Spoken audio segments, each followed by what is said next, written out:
खरात प्रकरणामध्ये जी भयानक गोष्ट झाली म्हणजे माणुसकीला काळीमा असणारी अशी ही गोष्ट आहे, अतिशय दुर्दैवी आहे आणि पुरोगामी महाराष्ट्राला खरं तर एक खूप मोठा धक्का आहे हा.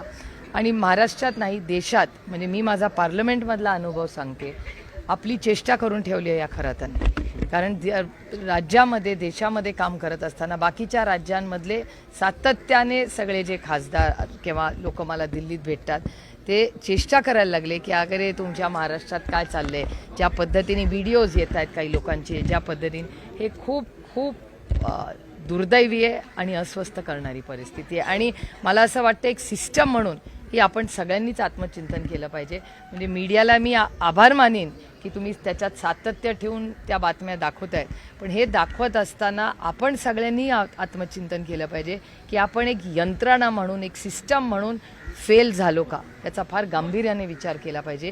कारण का त्या महिलांना जेव्हा ही व्यक्ती धमकी देत होती तेव्हा त्यातल्या महिलेला एकीलाही, जी सक्षम आहे, शिकलेली आहे, स्वतःच्या पायावर उभी आहे, तिला तो कॉन्फिडन्स का नाही आपण एक समाज म्हणून देऊ शकलो की तिने येऊन कंप्लेन करावी.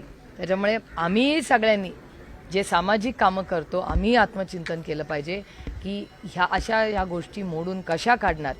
आणि एक पक्ष म्हणून आणि सामाजिक काम म्हणून आम्ही सगळ्यांनी ठरवलं आहे की राष्ट्रवादी काँग्रेस पक्ष, शरदचंद्र पवार, महिला आणि युवती काँग्रेस ही ज्या ज्या जिल्ह्यांमध्ये ह्या गोष्टी कानावर जरी आल्या तर तिथल्या एसपींकडे जाईल आणि कुठल्याही महिलेचं किंवा पुरुषाचं असल्या भोंदू बाबांकडून एक्सप्लॉयटेशन होत असेल तर आम्ही त्याला वाचा फोडायचं आणि हे थांबवायची एक ॲक्टिव्हिटी राष्ट्रवादी काँग्रेस पक्ष, शरदचंद्र पवार संपूर्ण राज्यात घेणार.